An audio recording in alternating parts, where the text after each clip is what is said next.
Alomerabantsika tsirairay avy indray tratra izao alahady maraina fa 20 ny volana aogositra izao ary miarahaba anao manokana satria olo fanantenana ianao ary miditra amin'ity andro vaovao ity isika dia mba hampitahiana sy fahasoavana mandrakariva ka mialohan'ny amboantsika ny zavatra rehetra dia ny fiandrasantsika ny ten'Andriamanitra dia tena zava-dehibe tokoa hivavaka isika.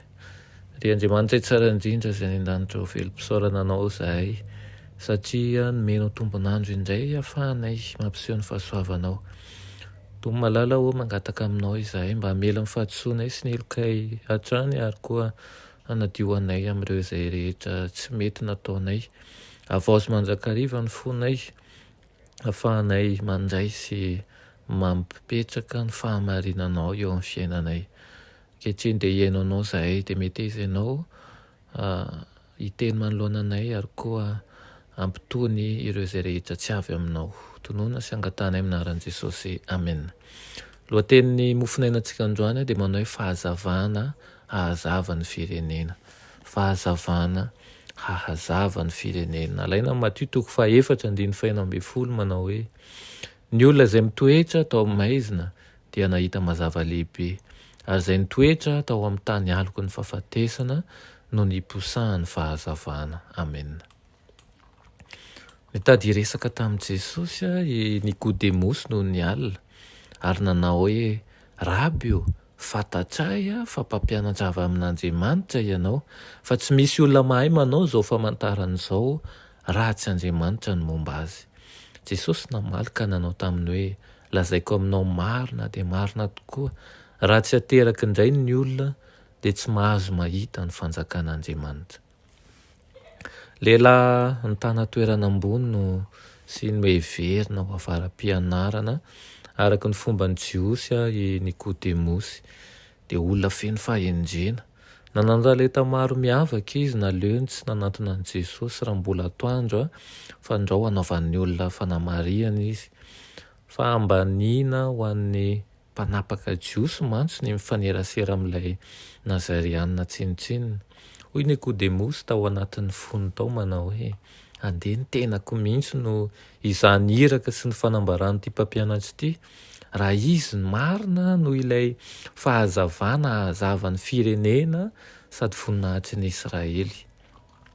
Nilazankolaka tamin'ny Nikodemosy Jesosy hoe tsy ny fampiadian-kevitra no hanampy anao, tsy ny adi-hevitra be no hanazava ny fanahy, ary tsy maintsy manana fo vaovao ianao raha tsy izany dia tsy hahafantatra ny fanjakan'ny lanitra. Tsy ny fahitana pirofo lehibe kokoa no hanananao toerana marina fa tanjona vaovao ary foto-kevitra vaovao ihangana. Mila ateraky indray ianao. Raha mbola tsy mitsango izany fiovana izany izay manavao ny zavatra rehetra dia tsy hisy ilana azy na ny pirofo mahery vaika indrindra aza. Ny fonao no olana, tsy maintsy havaozina ny zavatra rehetra raha tsy izany tsy hahita ny fanjakan'Andriamanitra ianao. Fanambaniana indrindra izany fanambarana izany ho an'ny Nikodemosy ka somary soreny izy nandray ny teny Kristy hoe ataon'ny olona ahoana moa nateraky indray rehefa lehibe. Tsy ampy nahatakara ny teny Kristy ny fahalalany ara-panahy saingy tsy ny faninana nampiady hevitra tamin'ny mpamonjy izy. Saingy hoy izy hoe hoy mpamonjy manao hoe lazaiko aminao marina dia marina tokoa hoy izy izay feno toko tokoa raha misy olona tsy ateraky ny rano sy fanahy dia tsy mahazo miditra amin'ny fanjakan'Andriamanitra izy.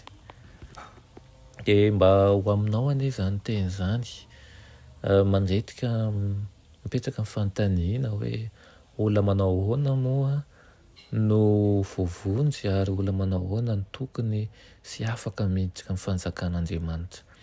Io valiteny izay nomeny Kristy Nikodemosy io ihany koa no omena antsika an'io manao hoe raha misy olona tsy ateraky ny rano sy ny fanahy dia tsy mahazo miditra ny fanjakan'Andriamanitra. Ny riko indrindra dia tsy mba hanapa-kevitra malaky isika tsy handany ny fotoana ny amin'izao zavatra izao fa raha tiantsika tokoa ny andova ny fanjakan'ny lanitra, ny hiditra amin'izany fanjakan'Andriamanitra zany, dia aza misalasala, aza mangatakanjo ny amin'ny fandraisana azy, ary mba ho ateraky ny rano sy ny fanahy tokoa ny isika tsirairay avy. Afakisika saotra anao zay raha eo ny amin'izany teny izany amin'ity maraina ity. Misaotra anao ihany koa zay mbola miay anay mandrakariva, ka ihany koa mitsimoka ao anatinay ny zavatsoa ny lanitra.